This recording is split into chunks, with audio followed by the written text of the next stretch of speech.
Peace and respect to you all. Welcome to Demolished Doctrine, the beginning of the end of religion. Tonight we have a return guest who I haven't seen in, yes, count it, an entire year. An entire year. Think about it, Marty. When was the last time we talked? We talked about Sowain. Has it been a year? Yes, man. Well, apparently Sowain's back. Okay, so for those who don't know you, and I know some of my viewing audience is not going to believe this, but Marty is actually not 20 years old. Okay. She's a full-grown adult. I'm not taking advantage of a child in this conversation. Okay. So yeah, you laugh, but you laugh because you know it's true.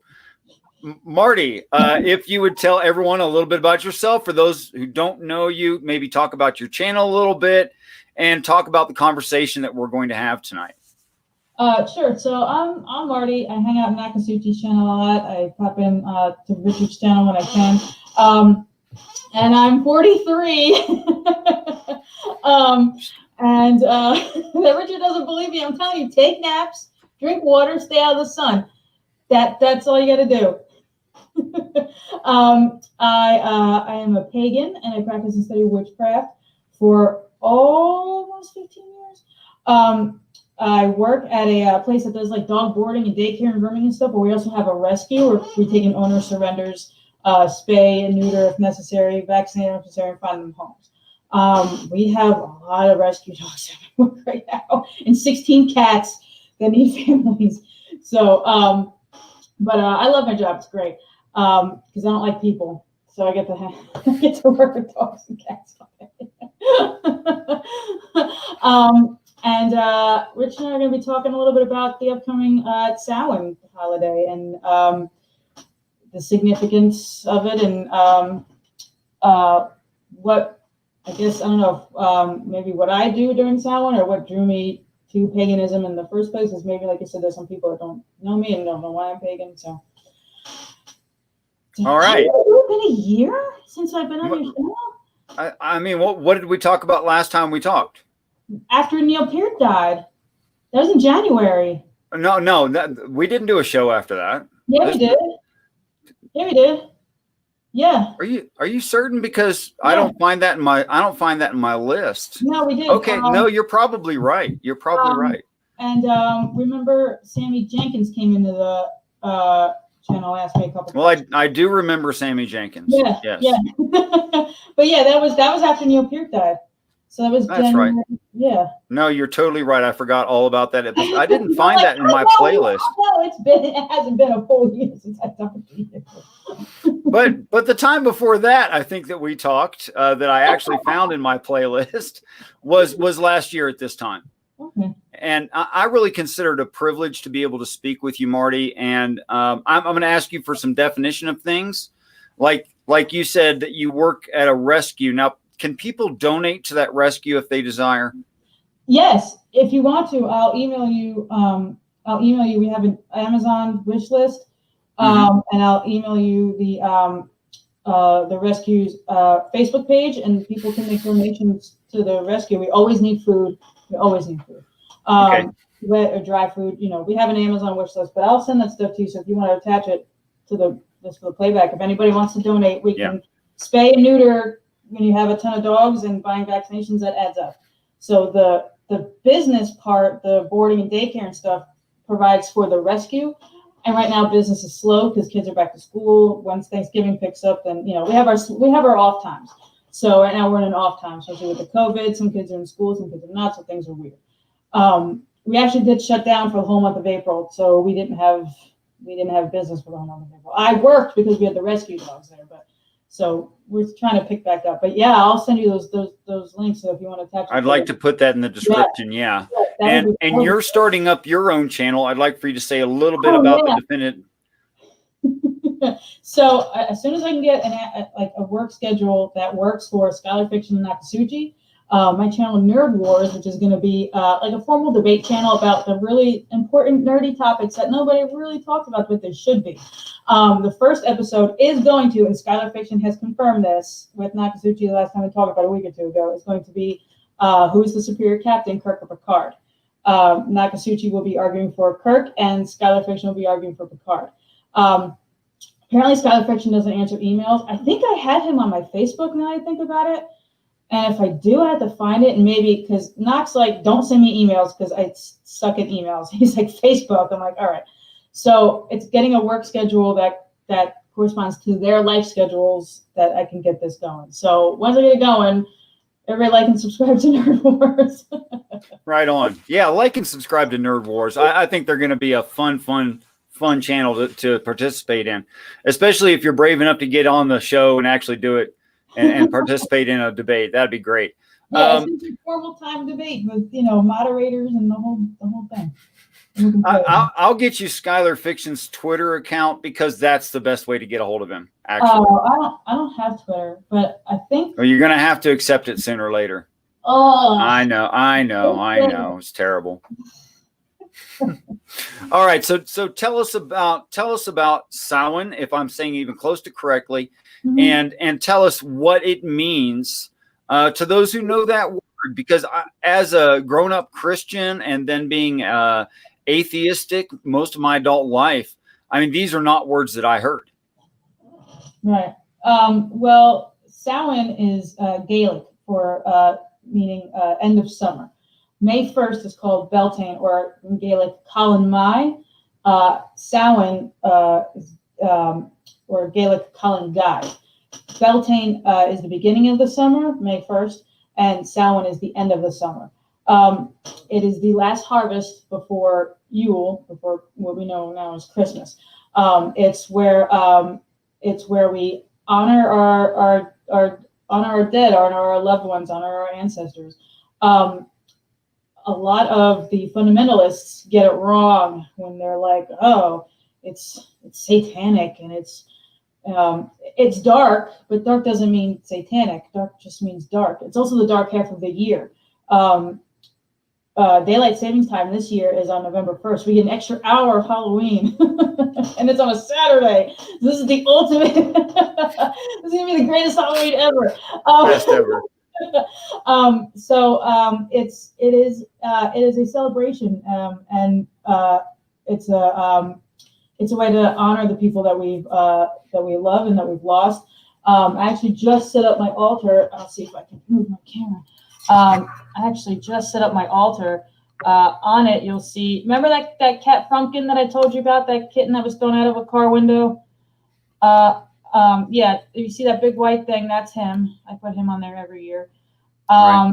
And that whiskey bottle is Neil Peart's favorite scotch. Oh. And he just passed in January, so I put that on there too. You are such a sentimental person. I really am. And there's a candle in the middle. I'll show you again. There's a candle in the. Sorry, everybody. There's a candle in the middle. I don't know if you can see it or not, but a friend of mine from elementary school that I've known since elementary school passed away about a month ago. So I have that on there for her too. But it's a way to show honor and show respect to the dead and to acknowledge the dark half of the year. To kind of starts the retreat, like the hibernation. It's cold outside. No one wants to go outside. No one, cold and crappy. Everybody sits in their house and eats and sleeps because it starts getting dark at 5. So it's also time for introspection and to start making plans for when the light returns for Yule, when the wheel of the year, which is the Earth, turns back towards the sun, when we start to get summer and spring and stuff again. I mean, it's I get triggered, and I hate this word, but I get triggered whenever I hear the fundamentalists talk about how satanic the holiday is, and it's so dark, and there's animal and child sacrifices. Let's see if we can clear some of that up, Marty. When you say remembering the dead, what does that mean?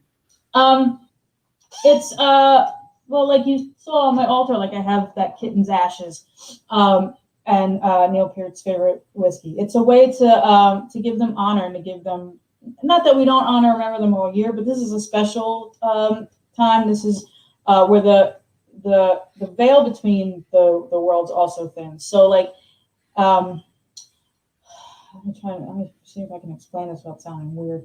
Don't worry about sounding weird. We're all weird. It's true. It's true. The energies of the earth itself, there's a sort of tingle to it. You can kind of feel things changing. At least I can, or other people that practice for the most part, or maybe some people can. I don't know. But the veil thins, so like it would make contact, and I don't mean like contact like. So what I'm looking for, I can't think of it right now. Where I can't think of the word I'm looking for right now, but it's a way to celebrate. It's more of a celebrate of the ones that of the ones. It's okay. That I know how to make you remember again. What I'm going to do is I'm going to distract you, and while you're distracted on another topic, the original answer is going to come. Right? Isn't that how it works? And at the end of the show, I'll say, "That's the word I was looking for." That was it. Yep. Okay, so let's do that. So when you say, I can't remember the exact phrasing you used. I wish that I could. I don't mean any disrespect. But when you said between worlds, the veil becomes thinner. Can you tell me what you mean by this or several other worlds? What do you mean by that? Mostly the world between like the let me try and say it now without sounding weird. Don't worry about that part. It's okay. To sound weird? Listen, lady, the reason you listen to me talk about the Bible is because I sound weird. So don't prejudge these things. Just be you. Just say what you think. All right. Well, all right. So the veil between like the dead and the living kind of thins. Now that doesn't mean like dead, like ghosts and everything walking around, but you can feel a change in the energy of the planet in the earth, because like I said, right now we're turning into dark time, not dark time, but darkness time. And it got started getting dark at like 7:30 here in the East Coast. Yes, that's a real thing. I've seen it happen several times. Yes. Yeah. So, and that's another thing where things start to hibernate and go underground, and the bugs return from whence they came. That's I live in Georgia. We have ridiculous bugs down here. That's true. I went to airborne school down that part of the country. Yeah. Yeah, it's crazy down here. So. Okay, so these spirits are our ancestors. They are completely different from us. What are they?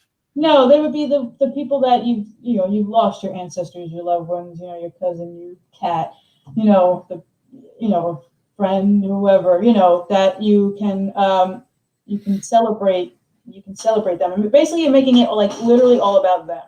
Like it's literally all about you, Fluffy, or whatever. And here's a candle and a little snack on my altar for. It's all about remembrance and celebrating your ancestors who came before you and the ones that you've lost in love. And it's also a time of dark. It's dark outside. Stuff's starting to hibernate. Bugs are starting to die. You want to sit in the house and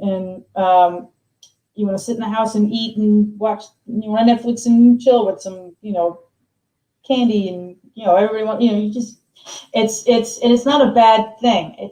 Death is not a bad thing.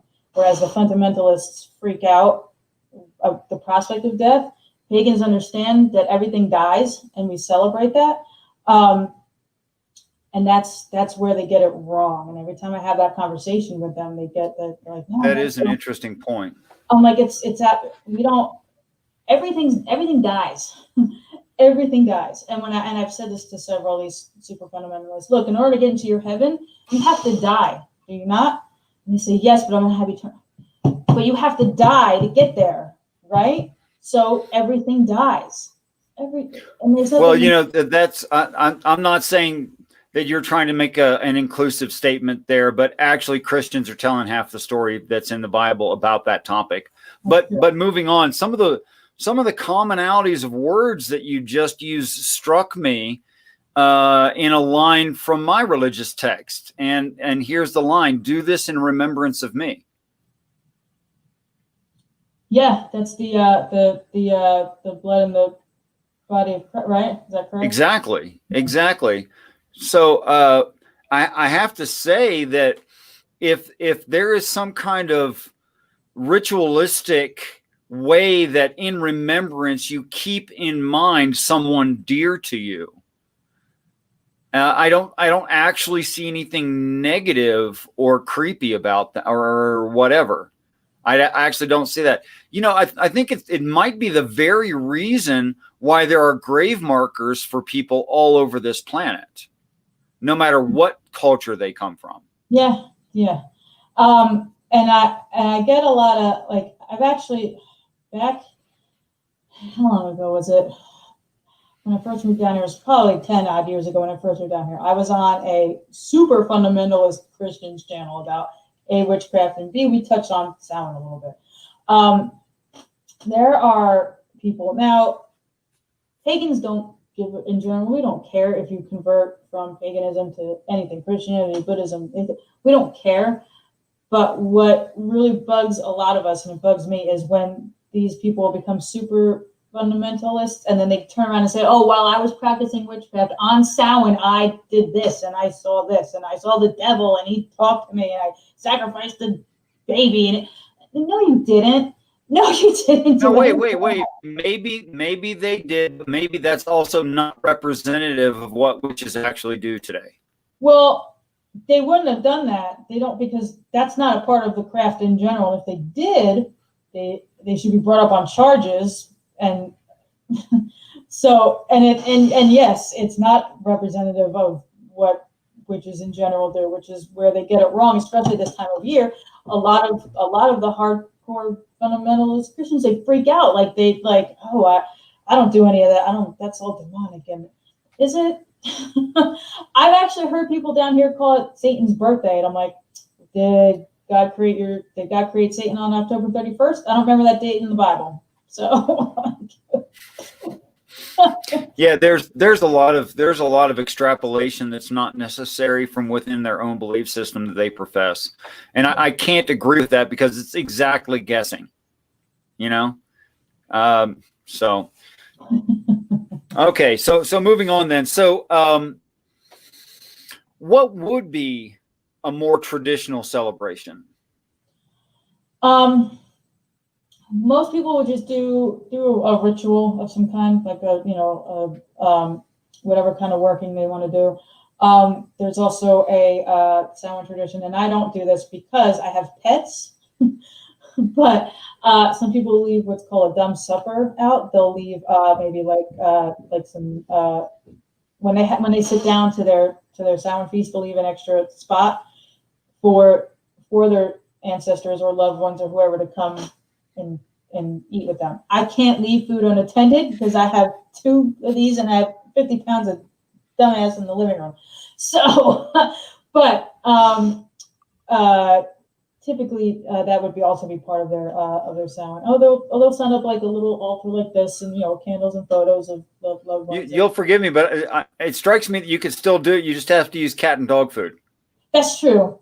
It don't matter though. I left a plate of waffles unattended one morning. I came back in and Merlin knocked a waffle over and was eating a waffle on the ground. So it doesn't matter what I leave unattended. He'll get it if he wants. Hey, mom likes it. It must be good. That's true. But it's also a good time to do like readings, like tarot and oracle readings and stuff like that.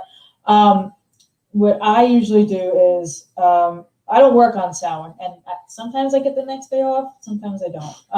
But every year for 15 odd years, I will go. Well, since I moved down here, there's a park maybe 20-something minutes away that I call my church.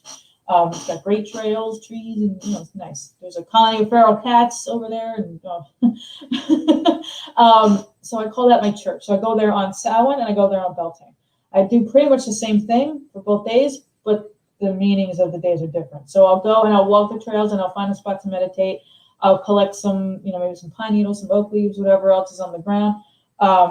I'll come home and I'll start making like incense and stuff that I can use on my altars or burn for following Sabbaths, for the following holidays.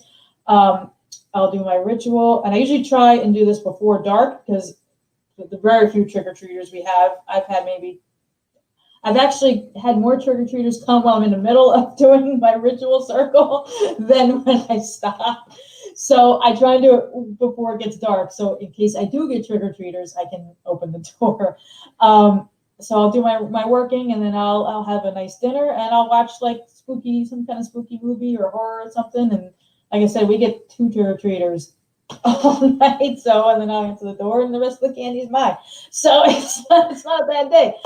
So buy extra. There you go. Yeah. No. Right We have a lot of kids in the neighborhood. We still get a lot of trick-or-treaters. Everybody's freaked out about trick-or-treating now. Or, well, okay. Especially now, but back in, well, COVID and all. Yeah. Okay. Yeah, but like kids didn't come by. So I'm like, oh, I guess I just start eating all this candy. And that's my day. Overall, it's not a bad day. But I do the same thing for Beltane, which is May 1st. But just it's a different celebration. It's a celebration of life. It's like a celebration of, it's actually the wedding day of the god and the goddess, of the sun and the earth, of plants and life and fruits and trees and bunnies and stuff. This day is just as meaningful. It's just the opposite spectrum, where pagans can celebrate life and death because we know that there's a cycle and there's nothing to be. I mean, I understand the prospect of death is scary. I know when everybody is scared of death to some degree. I'm a little kind of afraid to die more of, but that doesn't mean that like I don't understand the cycle of life, because everybody has to die. Well, not necessarily, actually. Well, depends on how far science goes, how fast. Yeah, that's true. That's a whole nother topic. I'm not even going to get. There's some really interesting science in science, not popular science, but Science magazine. And there's articles that are published. There's all kinds of interesting things I could talk about, but there's things I'd rather ask you. Okay. So have you ever received any novel, by novel, I mean new to you, information from any kind of a meditative state which you perceived as coming from ancestor?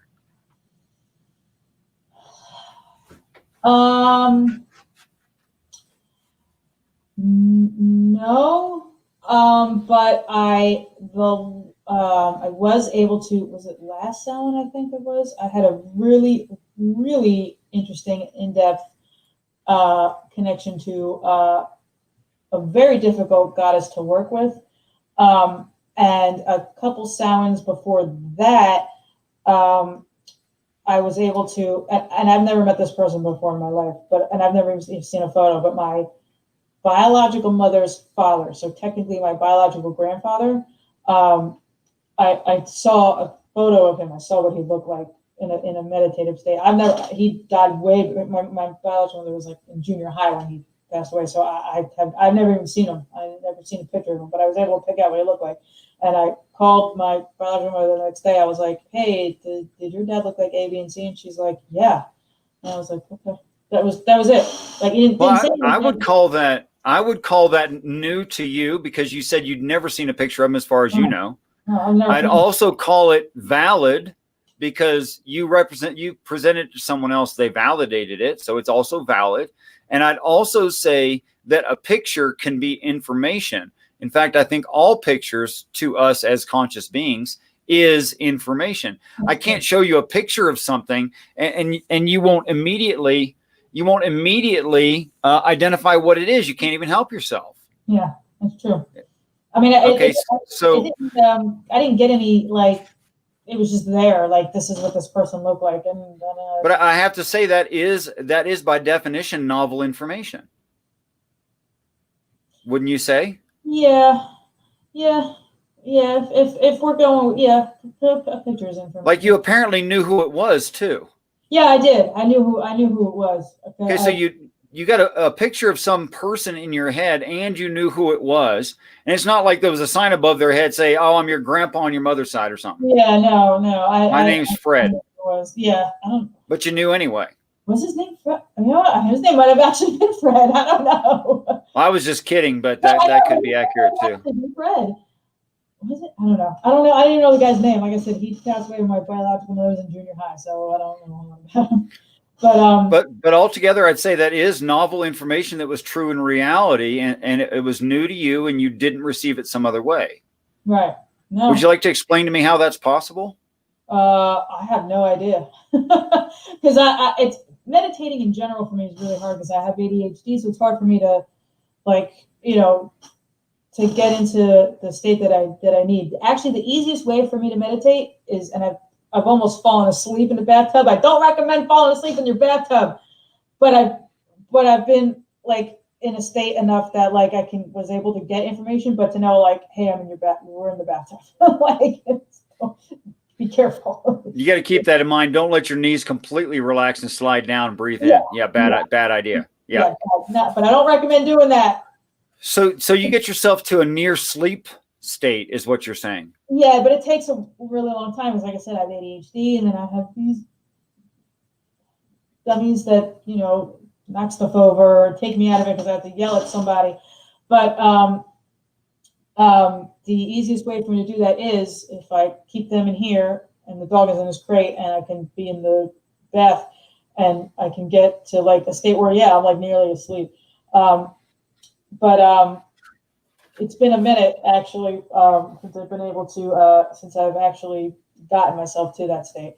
But yeah, usually when I can get into that state, my meditations are usually pretty informative. I'll say that. If you don't mind me asking you a couple questions about that, because I think these topics are really important, Marty. And what I think happens is people have these kinds of experiences on purpose or by accident all through their adult lives, and normally attribute them to coincidence or happenstance. And what I'd like to have is more examples from people that are not me, of that sort of thing happening, so that they can share experiences they've had, so that other people can realize they've had the same kinds of experiences. And I think that realization in other people is very, very, very important. Okay, so I think I'm repeating myself, but I'm trying to make a point here that information was received that you didn't have, that you were able to falsify, and you've shown that it was true in reality. And I'm stating that again. I know I'm repeating myself. Okay. There's a line of thought that I had the first time this happened to me. Okay. And the first time this happened to me, it was with David and Goliath. And you know that story, I'm sure. Yeah. Okay, that was the first time it happened to me, and it lasted longer than anything I'd ever concentrated on in my life, probably on purpose. Being some 3.5 minutes, that was a long time to be on one topic for me, because I think maybe I'm a little bit ADHD too, but I've never been diagnosed. But anyway, okay, can you give me? Let me say it this way: would you agree with me that information is not materials lying around, but information is what a conscious thing thinks about the materials that are laying around?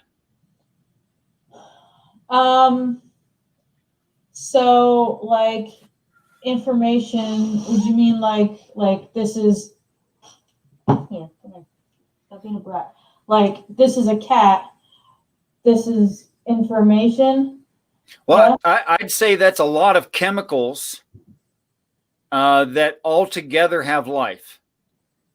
And that's what it expresses until I look at what it is. And then I can say a cat that purrs and gets hungry for chasing mice. And I have a lot of information about cat, but cat isn't actually telling me something.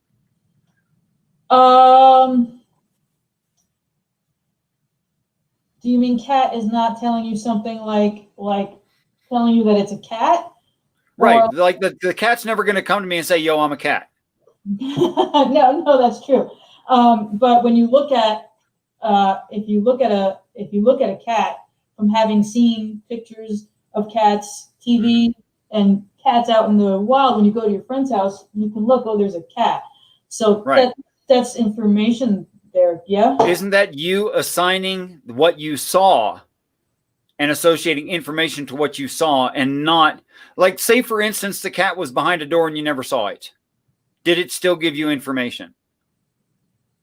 Well, no, because then you wouldn't have saw it, unless maybe unless you hear, maybe. Yeah, but you have to have some reason to know it's there. Well, maybe if it's talking, if it's meowing or purring or something, then you can put the information. Oh, the purr is the information of cat behind the door, whether you see it. Right. So I think it's true, and most people in philosophy would agree with me that information is something that's subject to a conscious mind. That is, rocks are being rocks all the time. And cats do cat things. But cats will never go, I wonder how Marty feels about this. Well, mostly because they don't care, right? Right, but I think there's a really good reason they don't care. It's because they realize they're self-aware at some level, and they're aware of other animals, and they interact with other living things and non-living things.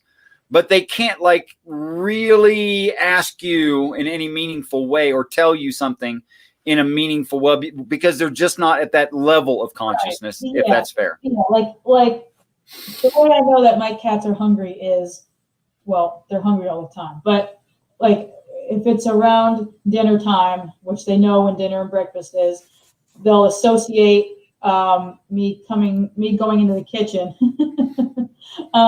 Me going into the kitchen, and if I go into the laundry room, they know that that's where the food comes from. So they're able to, that's how they tell me that they're hungry. But it's not like Merlin jumps in the back of my chair and sits up and goes, Mom, I'm hungry. But so I would, I'm sorry, I'm busy reading Nerdy Roads. Nerdy said something very important right there. It needs to be totally out of domain, otherwise it's my own mind. Yeah, if the information was ever available to you, you could be simply recalling it. And he's right, or she's right. I think it's he. But Nerdy is right about that. Okay, which is exactly why I'm asking you all these questions. It's exactly why, because I want you to establish these things that Nerdy's talking about. Right. Right. In the context of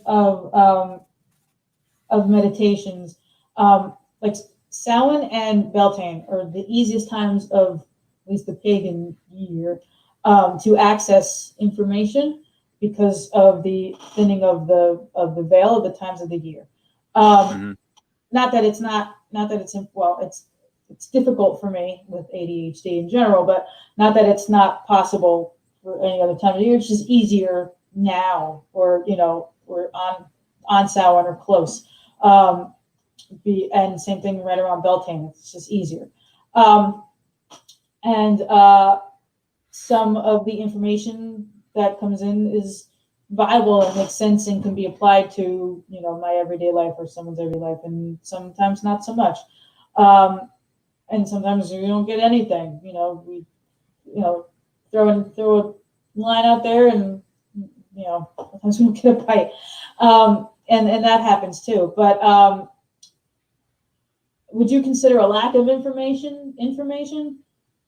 I think a lack of information might show intent if I'm used to getting information from a source. Like if I asked you something, well, Marty, what kind of underwear do you wear? What do you really like? And you went silent. I'm like, okay, she doesn't want to tell me. Okay. So I can discern your intent by your lack of response, but I don't know what the actual answer is, if that makes sense. Yes. Sometimes a no answer is an answer. Yes. Right. Okay. Yes. and that's kind of what I was getting at. Would you consider a non-answer an answer? But that would also be information. But only if you normally get answers. Right, exactly. That's what I was getting at. So Right. in terms of like being able to like meditating or whatever it is, sometimes we get something, sometimes we don't get something. And I try not to be discouraged. I'm like, I'm really having a thing, and I was really hoping, oh well. And then I take that as maybe I didn't need the help of an outside source. Maybe actually, I've always assumed the same thing. It's kind of like saying, "You got this, kid." Yeah. So I just kind of, you got this. You don't need help. Go ahead. Yeah. You're good. And that's one of the things with paganism in general, at least. Well, I don't want to say in general. With from at least what I was taught. If I'm going to do any workings, any magic, that's always a last resort. I have a brain and outside mundane resources to try and accomplish or get whatever it is I'm trying to get, or accomplish whatever I get, or whatever help I need. And that's enough for a lot of things. Yeah. And if none of that pans out, then I can go to other things.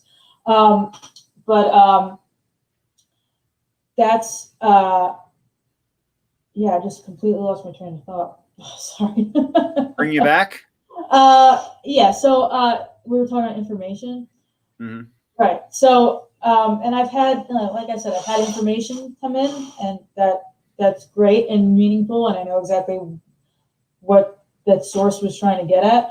And if I don't know, I'll ask somebody. Like I'll say, hey, I was in a meditation and A, B, and C popped up. Can somebody help me with this? And sometimes people get back to me, and sometimes they don't get back to me, and sometimes they say two different things, because the information that I'm giving them might mean something different to them based on their worldview. No, that's not correct. I had a really interesting one happen to me one time. It was a person's face, and it was obviously a black person. And I got the idea that they spoke English, although like you got the idea it's grandpa, or great grandpa or whatever, but it's not like it's in print on their face. Hi, I'm whomever. Right. It's not a tag on their shirt, but you kind of know anyway. And a name came with it. And then I got up out of bed and I wrote it down immediately, but I couldn't figure out how to spell the name, and it was a really exotic name to a white guy. Okay. Like a really exotic name, like a Hawaiian name or an islander name. It's something like no white guy could just automatically spell that without being told how. And I couldn't spell it, but I entered it into Google, and it was close enough that Google auto corrected it. Oh, wow. And a video came up with the same face that I could have drew a picture of this person, And a video came up, a video suggestion came up on YouTube under that same name, right? And he was a civil rights activist I've never heard of in my life. He's never famous enough to make a history book or a paper in the United States. He wasn't in the United States, right? So I almost could not have heard of him. And he was explaining the intention of a Berkeley student in the late 50s, early 60s, who did a short film where he's a black man tying a noose around his own neck and going through life that way. And it's a social statement by this Berkeley student. Yeah. Which Naka had mentioned on a video that he did. And I was curious about. So the whole thing went full circle. It was quite perfect. Wow. But I mean, literally, I couldn't have known any of that. That's like, it was so obscure, That's impressive. I haven't gotten to the level of information that I've gotten of like that can be put into Google or reverted searched into Google. That's impressive. Richard, give me a half a second. I have to run the bathroom. I'll be right back. And Nerdy asks, how does one differentiate an outside source from an internal one? Well, I think the best way, Nerdy, really is to say, could I have known this, and is it falsifiable in reality? Okay. Like if I gained something that the whole planet didn't know, and then I looked for that for about 4.5 years, and in 2017, NASA found it, and I'd been looking for it. I told other people about it. No one else that I know of was looking for it, but some of my personal relationships, I told people about this event that I was expecting to happen. And it is now tracked by NASA, and I believe it is bearing some bearing. That's the wrong word. Other than some unforeseen interruption in it, it is going to do exactly what I described that it would do from information that I received from a prayer state. So I think that's the best way to know something is, could you have known it? Is it possible to have known it? And if not, but it's valid in reality, then it's definitely not information that came from you. Marty, you got anything on that? I missed the first half of that. So I was answering his question if you just wanted to read it and answer it in your own way. How does one differentiate an outside source from an internal one? I think it might be, for me, maybe the vehicle from whence the information came. Like, do you mean internal, like something that we would already know internal? Like, I'll go back to the cat thing. I know what a cat looks like. I've seen cats. I've seen pictures of cats, blah, blah, blah. I have cats. If I go to a friend's house and see a cat, that I already know that's a cat. So that's information that's coming from myself. Or how do you, I don't know what you mean by outside source or internal one. Well, in the example you just gave, you already knew what a cat was. Right. You didn't see some animal at a friend's house and say, I have cats, but what is that? And they go, well, this is another cat. And they have to tell you that. So that's information from an internal source, internal yourself. Gotcha. But how would you know that it's definitely outside source information? Honestly, I don't have anything on that. At least not right now. I don't have an answer for that right now. That's a good question. I would ask you some questions about it, Marty, because I think you do have examples. Okay. Are we talking about meditative states, or like, is that what they mean? Well, however the information comes, it really doesn't matter if it's information that you didn't already have. The question is, how do you show it wasn't information you already had? Oh, look. Go ahead.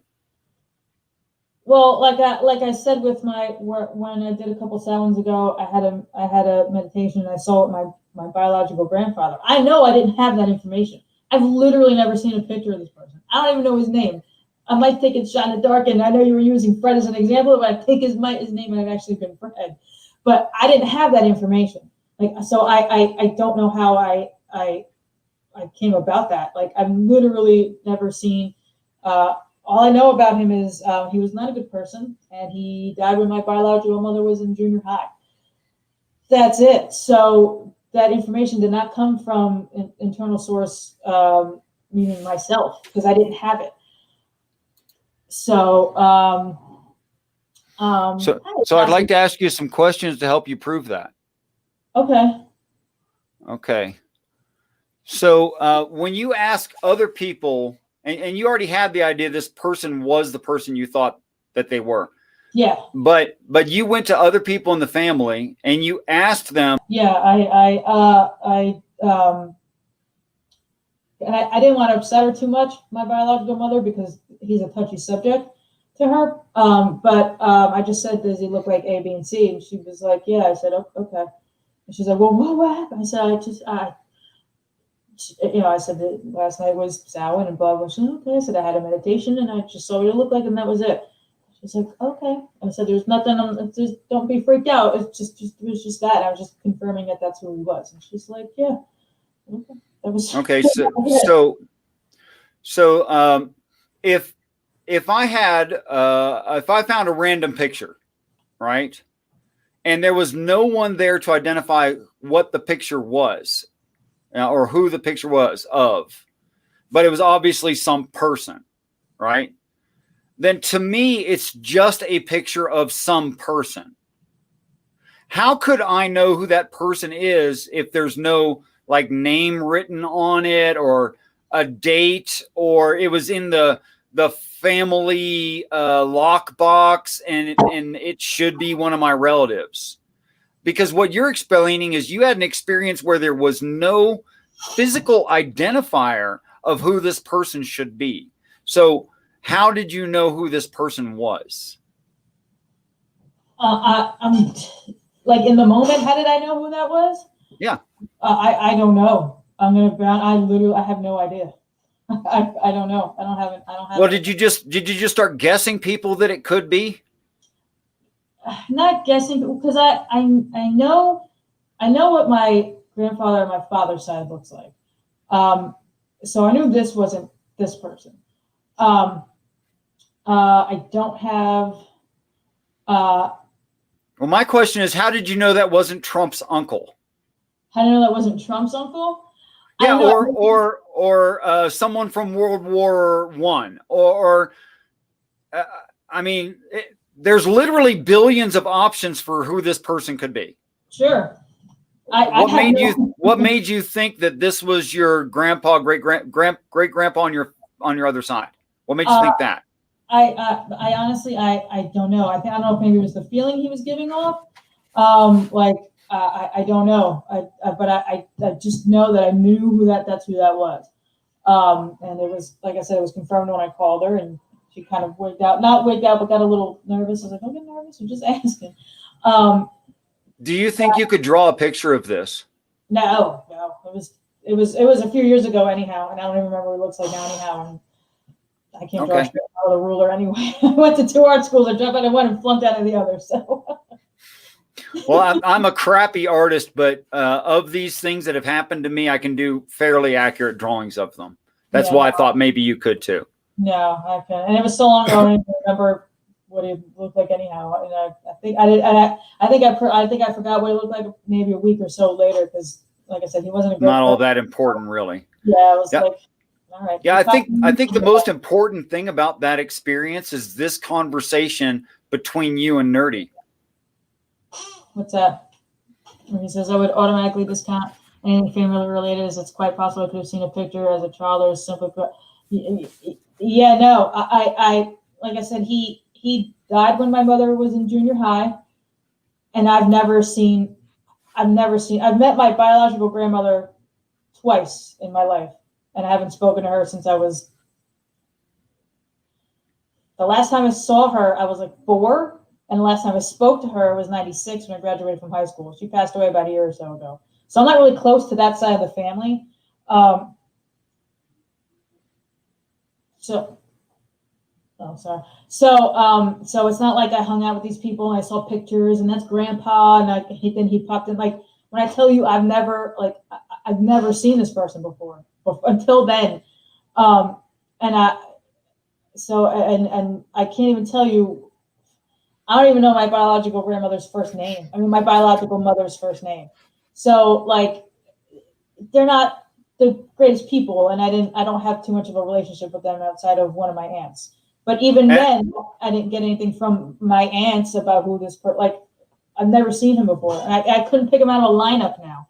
Like, so it was fleeting. It was that once and that was it. But now if it was like, and I've never met my grandfather on my father's side, because if he's still alive, he's still in Uruguay. So, but I know what he looks like, and I've spoken to him a few times, and we used to exchange letters to the best of. He didn't speak English, but he had somebody taking care of him that did. So we, now if he popped up and I can say, oh, that was my abuelo, okay, that I can see because I've spoken to him, I've seen him, and I have at least more of a connection to him. But I have zero connection to my grandfather on my biological. I think you've stated it thoroughly, Marty. Yeah. So I'm also letting Nerdy know, and a lot of people are like that. Oh, well, of course you're gonna first you're gonna say, first it was your grandmother or your granddad. Yeah, no, I don't. If Nerdy wanted to have more of a conversation about valid information I received from a meditative state, and I had witnesses that I was speaking about these things years before anyone on the planet knew about it, I would totally have that conversation anytime you like. And we can really pick it apart. I think I have thoroughly picked it apart. I'm not the sort of person who is easy to persuade, as you know. Yeah, you've discussed your meditative findings and stuff before. Yeah. But I'm a very stubborn person. I always have been a very stubborn person. You can ask B. She'll tell you. Okay, so moving on past information and into information sources. Can you tell me of any example, without saying in meditative states, etc.? Can you tell me of any example of information coming from a mind that was not embodied, that did not have flesh? An example of information coming from a mind that did not have flesh. Because it's been my experience that every time I receive information, it comes from an embodied mind. That's where that information comes from. It doesn't matter if it's a book or music or a kick in the pants or whatever. Every time that I get information that is shared with me, it's from an embodied mind. I don't know if this is the answer, the correct answer, or the answer you might be looking for, but I don't think of. There's no incorrect answers, Marty. Well, that's true. Except sometimes there are. I don't think of when I speak of my gods or think of my gods that I follow. I don't think of them as hey, spooky bed hair. I know spooky bed hair. I don't think of them as I think of them as tangible and intangible at the same time. Tangible because they are in and of the earth and of the planet and of the seasons and of the elements, and intangible that like they can be more felt than like I'm not going to look out my window and see the goddess standing there and so I don't know, maybe I'm a little fuzzy, but off the top of my head, I don't think so. I don't think I could give an example of that.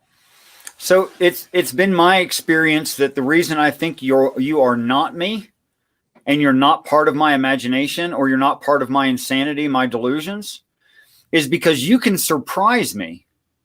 You can say things I wasn't expecting and things I didn't know. And every time that happens to me, every time something surprises me or gives me new information, I'm inclined to believe it's not me. Does that make sense? Right. Yes. Okay. But I've never seen an example of an unembodied mind producing information. So it doesn't matter if the person's in my proximity or not. For instance, a music recording. There are a lot of musical artists that I really like. I have no idea what they look like. And there's a lot of songs I like. I don't even know the name of the artist. But I still know there was an artist who was a real person who made the recording or wrote the song or wrote the book or took that picture or wrote that scientific survey or whatever it was, especially when it's things that are out of my range. For instance, I've seen mathematical papers that there's no way I wrote that. Because I am terrible. I'm telling you, Marty. And I've seen scientific papers that are published, and I know my brain can't make those things up because I don't even know what most of the words mean.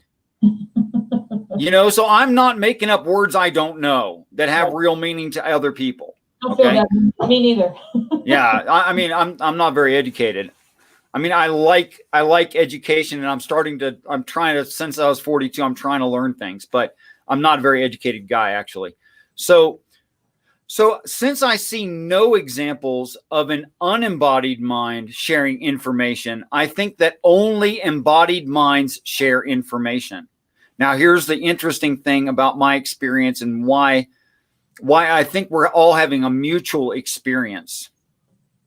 When I receive information from outside of my experience, possibly information from outside of the experience of this whole planet, it feels like I'm having an internal dialogue, but then the other voice says things I don't know.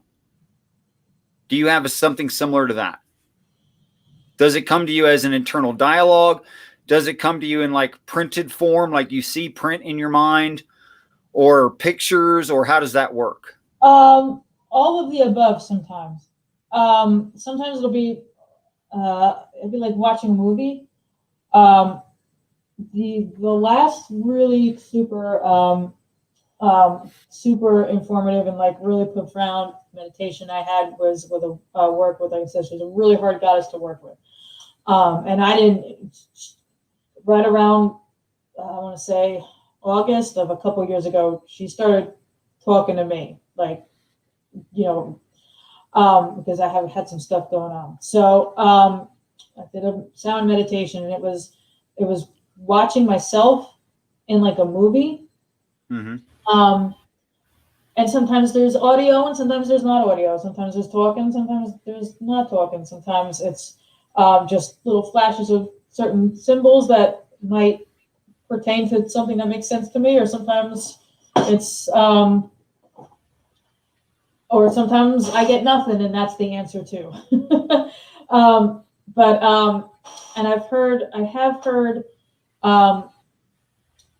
I have heard people that say that they hear the voice of Jesus when they're praying, and I guess it's kind of the same thing as like what I'm talking about. Like sometimes it's more of like just watching a movie. Sometimes there's audio, sometimes there's not audio, sometimes it's just pictures, and I can say, okay, I think I know what that one meant and what I should do. And if it's something I don't know, I'll ask somebody that have experience working with this particular deity that's talking to me at the time. So I'd like to give some detail to the audience that you gave me before, because I remember when you first described this to me, that you left out of your description this time. And that was this, that you described the presence or understanding of a certain individual who was fairly well defined, and you didn't have any idea about who this might be, except they self-identified. And then you went and described this being to someone else, and they had the same experience separate from yours and had the same name, the same description, et cetera, et cetera. Of the deity that I was working with? Is that what you mean? Okay. Yeah, because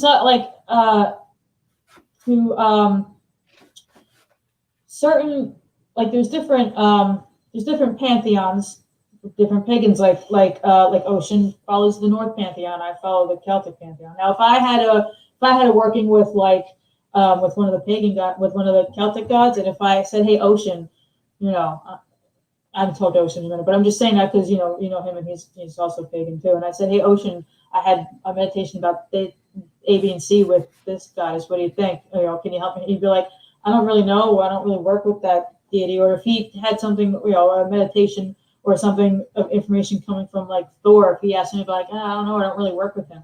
So it kind of if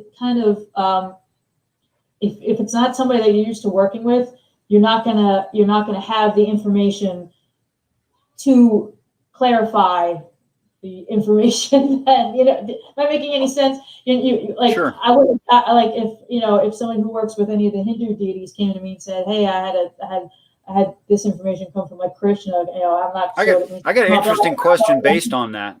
Sure. If let's say I'm a Yahweh deist, okay, or a Yahweh theist, I mean, and I pray to Yahweh, okay, and I'm a devotee of Yahweh, but the only true God were Shiva. All right. Do you suppose that Shiva might forgive me and answer my prayers as Yahweh? I don't know. I'm just asking if you think it's possible. Oh, I mean, without knowing a whole lot about those specific deities, I don't know, because it's not something that I work with. No, I'm not saying you need to know their personality types. I'm just saying, is it possible for a God to answer when one of us is praying to some other God, and they're the actual God we're praying to because we've got a false name, or we've got a false picture, or something like that? Do you think that's possible? I see what you're saying. I guess it's possible. I mean, I guess it's possible. I mean, I don't see why not. That's funny that you bring that up, because for all the crap that I get for being pagan, and I've had those super Christians ask me, well, why don't you try talking to Jesus? And I say, you know what, I did, and this is the response I got. I got the answer back in pagan. Like, I didn't get an answer back leading me to Christianity. I got back from there's a book that's called The Mists of Avalon, and a line from the book and from the movie where King Arthur is about to be gifted Excalibur by the Lady of the Lake Vivienne. She comes in and she says, "You've called to the Christ and you've called to the goddess," but it was the goddess who answered. And that's kind of how it went for me. I've called to the Christ, and the goddess answered. So I guess I'm good where I am. That's I guess is where I'm supposed to be. Which is fine. I'm totally cool here.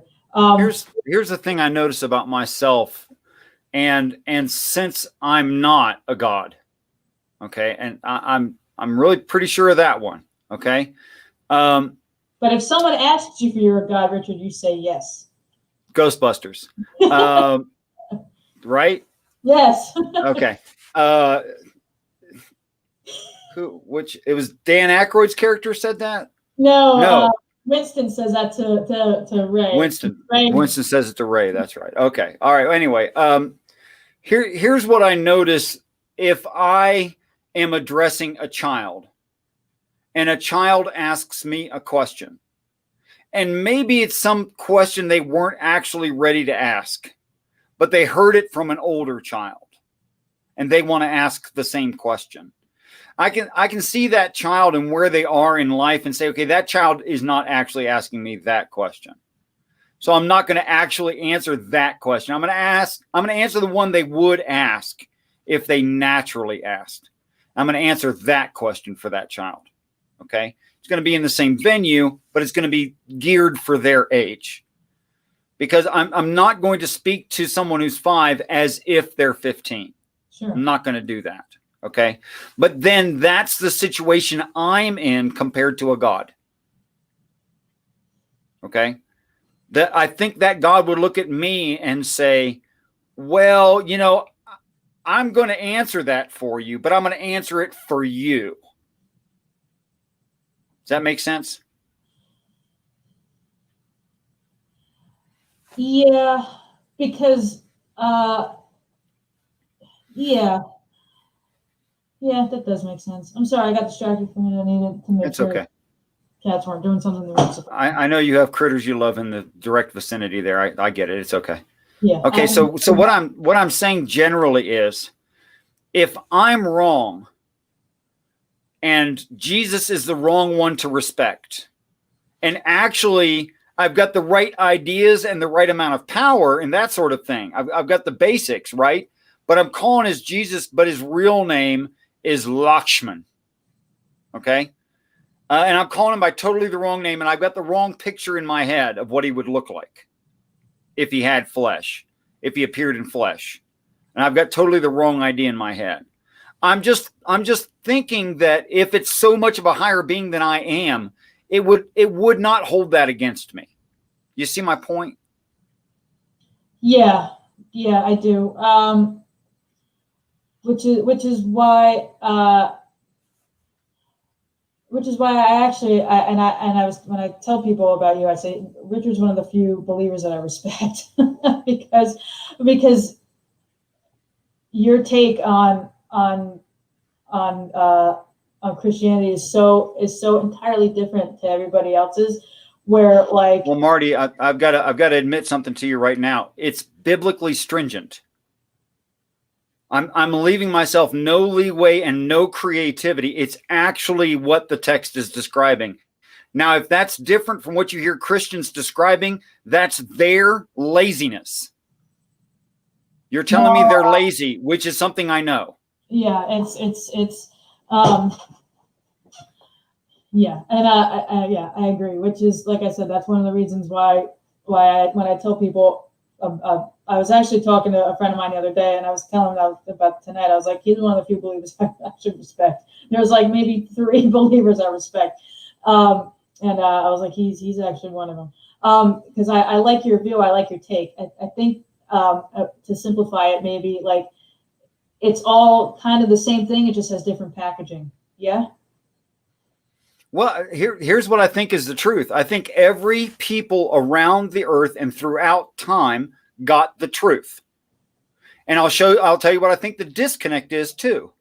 The disconnect is I wasn't raised in China. I don't understand their culture. The story told to them would mean the same thing as the white story told to me. It would have the same effects. However, it can't be told the same way. And why would I understand how they need it told? Right. That wouldn't even make sense if I could do that. Yeah. I would have to be some kind of Einstein or something to get that at that level, right? Seriously, like how can you understand a culture you've never been immersed in? Yeah. How could you possibly understand that? Yeah, no, that's true. I agree. So when people respect their own lineage as you're expressing that you do, I respect that. And it makes sense to me that you would go through an expression that makes sense to your lineage, because there's nuances in your family that are not part of the broader culture. It's just not so. So even if you have people in your family who are even for many, many generations non-religious, they're still holding those traditions and expressing those things in those same ways. And that's the way your mind works. So to me, when you say I am going out, and most people do, by the way, when you say I'm going after what makes sense to me and it's part of my heritage, I applaud you. Good. That's probably what's going to work for you. And I don't mean work like confirmation bias. I mean work like bring you to actual knowledge and bring you to actual depth that you need. That's what I mean by that. Yeah. Yeah. I agree. I mean, what do I know about Chinese business bowing? You know what I'm saying? Next to nothing. Next to nothing. Yeah. All right. Well, Nerdy Rodent has a question. He said, why do these gods never give answers for things like unlimited, clean energy, cures for diseases, or the plans for the best civilization? You go ahead with that, and I have an answer as well. Nerdy Rodent, I have no idea why they don't give those answers. I'm not a deity, so I don't know why we don't have those answers, or we might have those answers, and because people are, in general, for the most part, selfish, selfish rat bastards sometimes, we just don't care. I don't know. I would take a poke at that as well. What I see at the end of all of the stories is a prophecy. At the end of the story of the prophecy is our no longer living here. Now, if you wanted to convince a large population like we have here to abandon the planet, why would you want it to be perfect? Why would you want it to have free energy? Why would you want it to have civilizations that are truly just? I don't think that would help your case. I don't think that would be progressive. I think it would actually be detrimental if the eventuality that we don't see of this earth is it becoming a habitation where we cannot survive. And if you look at global warming, you look at nuclear poisoning, you look at all the things we've done to this planet, it's a real possibility that it will get worse and that we cannot stay here. This is why I think so many people are interested in near space travel. I hope that helped you, Nerdy Road. That's my real answer. I think what we're talking about is our ancestors coming here with perfected flesh in real solid objects and inviting us to join their already very well established society where every citizen prospers. True communism is what I think is being described.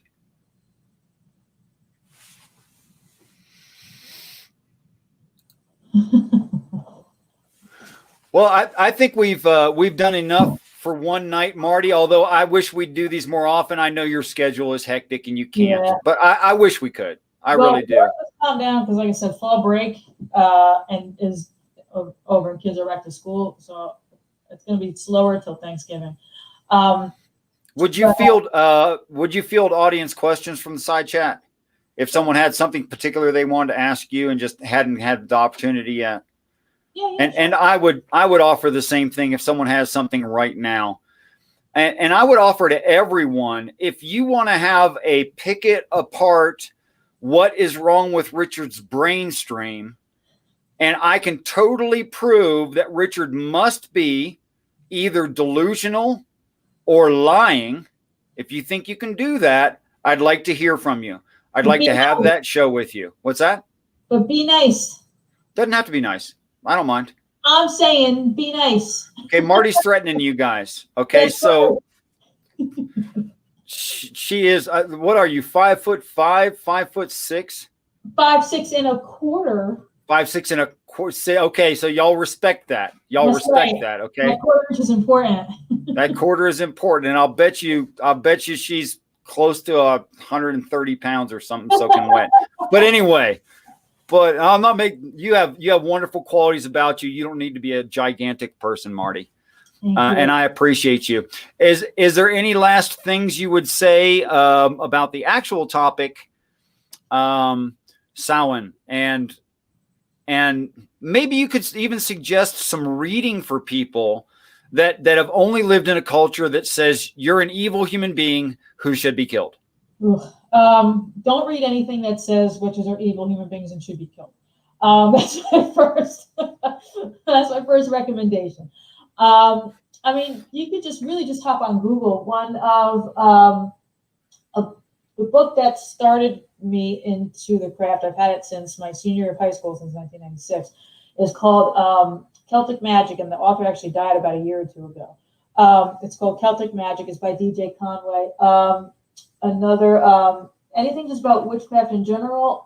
I like the Silver Raven Wolf series. The first one's To Ride a Silver Broomstick. I need the other two because I don't have them. And basically Google. I mean, there's so much material on the. Thank the gods are living in the information age, because I mean, you just type in Sowain and just links and links and links, or on paganism in general. But yeah, just Google and don't read anything that says we should be killed. And I'd like to wrap up the show by saying that in the Christian text, the word "live" there means to keep an alignment, a belief system. Okay, so actually, if Christians wanted to make a witch die, that is to say, to not suffer a witch to live, what they would be doing is showing them love, compassion, and empathy, sharing experiences. And it's no secret to Marty. I've told her before, I am here to slay her. That's what I'm trying to do. Okay? but I'm trying to do it biblically, not in violence, not with stupidity. Okay. So Marty is well aware. I am trying to give a universal view that brings us all together. That's what I'm trying to do. All right. Last things from the side chat. And if you guys don't post it real soon, it's not going to get addressed, but we're going to close it out. Nerdy Rodin says, can I get off the planet now? Sure. You can, Nerdy.